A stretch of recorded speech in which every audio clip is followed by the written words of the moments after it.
Le collectif Laissons les médecins prescrire, c'est un peu plus de 1200 praticiens en France. Cela ne fait aucun doute pour eux. On ne peut pas dire aujourd'hui qu'il n'y a aucun traitement à proposer contre le coronavirus. Ces médecins de ville réclament la liberté de prescrire le Plaquenil qui contient de l'hydroxychloroquine et qui suscite depuis l'apparition de l'épidémie tant de polémiques en France. Il y a urgence à traiter des patients et il y a un protocole qui, encore une fois, n'est pas le médicament miracle, comme je vous l'ai dit, mais qui marche dans un certain nombre de cas et qui permet d'éviter et des décès et des séquelles chez les patients guéris. En plus, ce sont des médicaments qui sont utilisés depuis des dizaines d'années, dont on connaît exactement les effets, les contre-indications, les effets secondaires.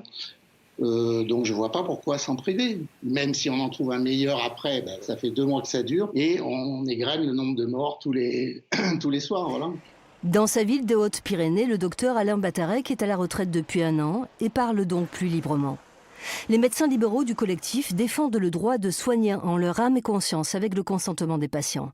Appliquer le serment d'Hippocrate. Depuis fin mars, un décret leur interdit de prescrire le Plaquenil pour soigner leurs patients atteints par le Covid-19. Pourtant, ils sont convaincus que ce médicament associé à l'antibiotique azithromycine sauve des vies et évite des séquelles. Ce protocole, développé par l'équipe du professeur Raoult à Marseille, est adopté par plusieurs pays à travers le monde qui revendiquent de bons résultats, à condition d'être prescrit à un stade précoce de la maladie. Priver les médecins libéraux de la liberté de prescription, je trouve, c'est nier leurs compétences, c'est les ignorer.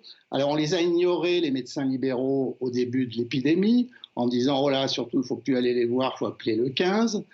Maintenant, on les appelle à la rescousse pour les transformer en indiques. Donc, il y avait quand même un problème. Et entre-temps, en les empêchant de traiter les patients. En France, aucune étude n'a été lancée pour évaluer l'efficacité du protocole Raoult dès les premiers symptômes de la maladie. Alors, près d'1 millier de médecins touchés par le coronavirus se sont portés volontaires pour s'auto-prescrire le traitement. Mais l'étude n'a pas pu se réaliser. La Direction générale de la santé s'y est opposée. Le collectif de médecins doit donc se contenter d'une étude rétrospective sur 88 cas. Résultat, le premier groupe non traité ou avec du Doliprane met 25 jours à guérir.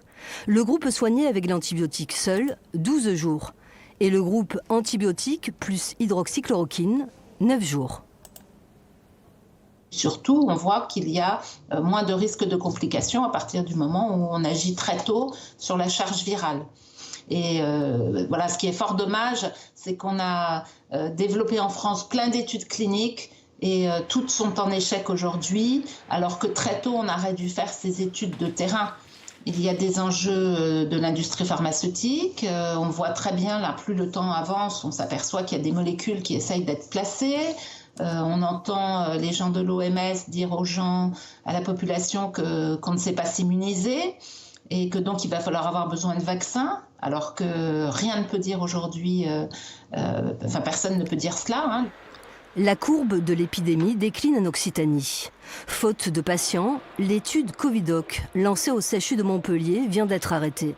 L'essai Discovery, dont les résultats étaient attendus début avril, n'a toujours pas livré le moindre verdict.